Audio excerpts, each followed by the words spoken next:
Alright guys, so before starting today's video, we gotta talk. So the thing I wanted to talk to you guys about is something I have literally never spoken to anyone about. Like, I've kept this to myself, and I feel like being on social media, sharing my life, my workouts, my food, my eating habits, I think a lot of people have already kind of noticed this, but I myself never really paid much attention to it up until people started mentioning it to me, and I'm getting like literally messages every single day of people like almost getting worried about it. So yeah, again, this is something I never really have talked about openly on any of my platforms except for now, obviously. So, and it's like even people in real life, not even on social media, but people in real life have started to notice this too. People that see me every single day at work, at the gym, etc, etc. So I just really wanted to address this very quickly before I get into today's video, because I feel like a lot of people are actually suffering through this, and I feel like just me talking about it and kind of being a bit more open about the whole situation will, I don't know, hopefully help you, and maybe not help you, but make it feel like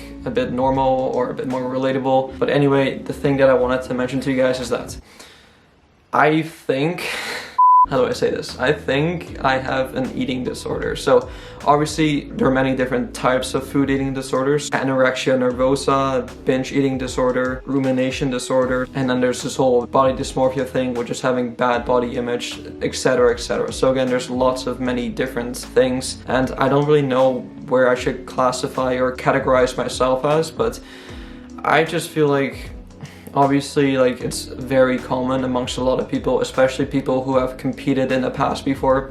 And as you guys would know, I competed literally last month. And how do I explain this? And so obviously, like, when you're in show prep, right, like, you're so focused on that one specific goal of getting as shredded as you possibly can. Like, you're literally fighting against your own physiology, and you see yourself in a mirror and you're like never satisfied with the way you look. I mean, no matter how lean you get, no matter how shredded you get, you're always like, in the back of your mind, you're like, oh man, I still gotta lose that extra bit of fat. Even though you are incredibly lean, you are super shredded, you're still in the back of your head, you're like, oh man, I mean, I still gotta lose some fat on my legs, or I'm still holding some fat in my cheeks, or my abs aren't popping as much. And it's like, you start to almost become like obsessed and addicted to the way you look, and you'll literally do anything to look a certain way. Like, you'll look at yourself in the mirror like 20 times a day throughout the day, after eating a meal, before eating a meal. You'll weigh yourself on the scale 3, 4, 5 times a day, hoping you lost some weight. And like, there's a bunch of like weird stuff that you do when you're in show prep. I didn't do many of those weird things, but I did quite a few weird things, as in like, I woke up every single morning, I took off my shirt, and I looked at myself in the mirror, and I'm like, oh man, you got 2 weeks left, you really gotta step it up because you're nowhere near show ready. And I'd step on the scale every single morning hoping that the number would drop, which is just a really bad kind of like relationship to be in with yourself, looking at yourself in the mirror or the number on the scale. And so going through a competition prep makes you do a lot of weird things, and most of those weird things have turned into habits, and I'm still doing, not most of them, but some of the weird things I was doing during show prep right now. And I feel like I haven't really gotten out of it. And so people at work and people at the gym, they see me do cardio after every workout almost every single day. And you guys know this, like, I mentioned this to you guys before, I'm still doing cardio 5 times a week for like 30 minutes, which isn't as much as I did during my prep. It's literally like cut in half, but I'm still doing some. And I don't know why I do it, because obviously, as you guys know, for lean bulking, I should be in a caloric surplus. But I'll be honest with you guys, I haven't really gained much weight since show day. If you guys remember, I was weighing 135 pounds on show day, and this morning I woke up at 137 pounds. So honestly, 2 pounds up in a month. Obviously it does sound impressive, but I mean, really, I shouldn't be sitting at this weight for that long. Like, even though I do feel a lot better, I'm eating lots more food, like, I still look very slim. And people at work are calling me like super skinny. They're like, Cohnan, you've lost size. Cohnan, you look like you're underfed. You look like you're malnourished. Your neck is so skinny. Your cheeks are still kind of sucked in. And it's like, yeah, I mean, I thought I was proud of myself for like not going to the other extreme of like ballooning up and gaining like 50 pounds post-show, which I was super proud of myself for like not going overboard. But then at the same time, I didn't really transition or reverse out of that competition prep mode. It feels like I'm still kind of prepping, like I'm still in that kind of mindset of like weighing myself every morning, doing my daily cardio, being obsessed with the way I look and stuff like that. And so I feel like yeah, like it's weird. That's all I gotta say. It's really weird. I'm not normal. Like, I'm definitely not normal. But then again, at the same time, it's like, is this the new normal for me? Like, is this the way I'm gonna be for the rest of my life? Am I always gonna obsess over the way I look? Am I always gonna weigh my food on the food scale? Am I always going to live this lifestyle? Because to me right now, it doesn't really seem like a food eating disorder. It doesn't seem like I have body dysmorphia, because it all seems so normal to me. But it wasn't until someone mentioned it to me or brought it up to me when I realized and asked myself, oh wait, am I actually going through this? Am I really going through this? Do I actually have a food eating disorder? Do I really have body dysmorphia? Am I going through this? Do I have this? And to answer the question, yeah, I do. Like, by definition, yeah, I am going through this, and yeah, I do have that. So yeah, it's weird again, because it didn't seem like I did before, because again, this was like normal to me, I guess. This was like my new normal. So yeah, obviously this is something that's, it's not really affecting anything, but I do know I should fix it. I should try to get over the obsession of trying to look good, especially on social media, because obviously like I'm getting all these new followers. I obviously want to look good. I want to look a certain way. I want to look presentable in my pictures. I want to look good and stuff, but ultimately it's not really healthy, and yeah, it's just probably not sustainable really. Even though I have sustained it for a while, I mean, I'm guessing at some point I'll probably not sustain it anymore. I mean, who knows? But yeah, definitely this is something I'll have to slowly get out of and fix, and I should slowly start to accept eating more food and slowly accept the fact that I will gain a bit more body fat, and accept the fact that I won't always look super shredded or look a certain way for the rest of my life, because obviously it's not sustainable, and we all should go through times where you're looking a bit more fluffy than normal. And yeah, it's just something that I need to get over, and I just really wanted to get this off my mind, because again, I haven't really spoken to anyone about this, and so I just feel like I just wanted to let you guys know, because yeah, it's just one of those things that has happened to me, and yeah, I guess we'll just kind of slowly try to transition out of it, and yeah, just do the best we can. But anyway, I just wanted to let you guys know that that's what I'm going through. It's not really a big deal in my opinion. To some it probably is, but I don't know, man. I just kind of rambled there for like 10 minutes. But yeah, anyway, let's go make some breakfast.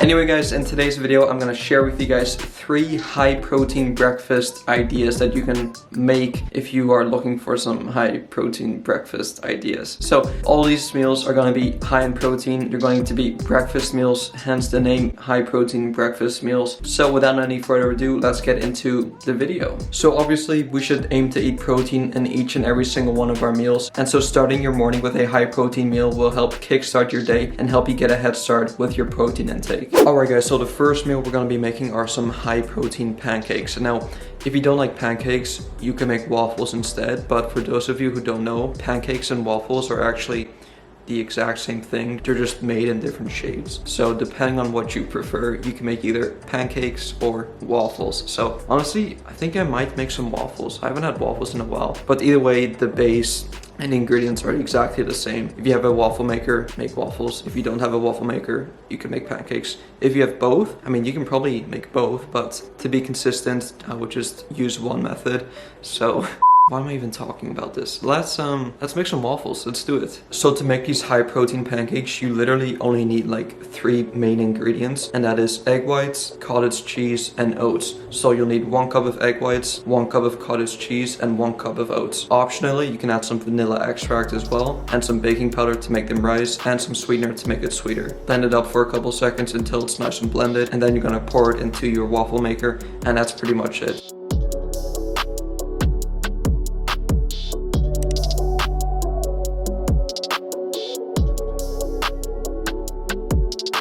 And there you go, guys. We got a fat stack of protein waffles. So again, you can make pancakes instead, but oh hey Coda, you can make pancakes instead, but we went for waffles today. So yeah, made about 4 big waffles and then like 1 tiny one at the top. So let's give it a taste test. And also you can add some chocolate chips, blueberries to the top if you want, but they're still fine on their own. So for this entire plate of waffles, 72 grams of protein. Like, that is crazy. If you struggle getting enough protein in, make those waffles right now and you'll be good.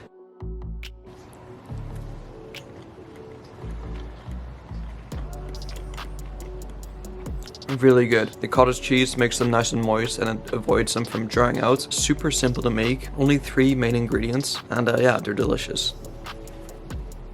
Alright guys, so the second recipe you're probably already familiar with if you've been on TikTok. So literally all over my For You page I see this like every single day, and they are baked oats. So instead of being a normal person and microwaving your oats, you actually blend up your oats into like a fine little powder and then you bake it in your air fryer or oven, and it should turn into something like this. Hard on the outside and then nice and gooey on the inside. Have a look at that. So how I made this is half a cup of oats into a blender with half a banana, 1 tablespoon of cocoa powder, 1 scoop of chocolate protein powder. You can use my code on the MyProtein website and you'll save 45% off your entire order, which is a crazy discount. And this is probably my favorite tasting protein powder as well, so it definitely goes well in this mix. Then I added some baking powder, some salt, and some mocha flavor drops to add some sweetness to it. And then on top I added 1 tablespoon of powdered peanut butter, put it into an oven safe dish like this, and then I air fried it for about 10 minutes at 400 degrees Fahrenheit. So that's all you really got to do. It takes a bit more time, but it is definitely worth it. I mean, just have a look at that. Wow. If you can focus, there you go. I'm actually really looking forward to this. It smells incredible. Here we go.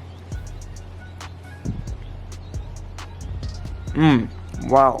Wow, there is so much going on here. You get a nice rich tasting chocolate, you get that peanut butter, you get that hint of banana, you get that mocha flavor. You just get a bunch of different flavors inside of this thing. So instead of microwaving your oats the normal way, try baking your oats in your air fryer or oven, and honestly it turns out amazing. So honestly, you guys should try this out if you have some extra time in the morning.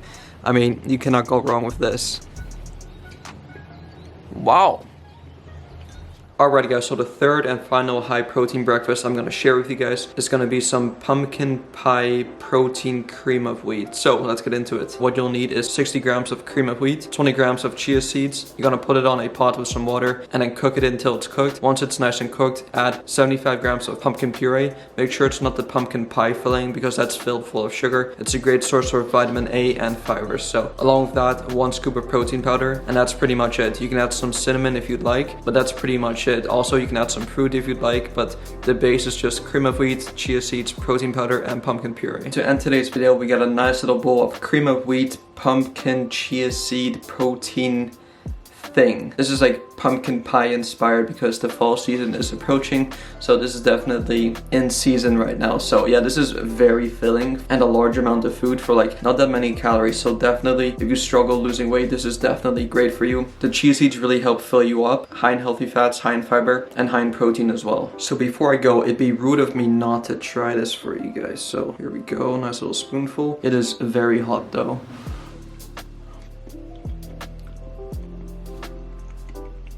Wow, that is surprisingly pretty good. Like, I'll be honest with you guys, it doesn't look the most appetizing, but it definitely tastes really good. Like, wow. Anyway guys, I'm gonna wrap up this video right here. So if you guys enjoyed these 3 high protein breakfast ideas, please be sure to go give this video a thumbs up. I would highly appreciate it. Subscribe to my channel if you're new, and I'll see you guys in the next one. Peace out.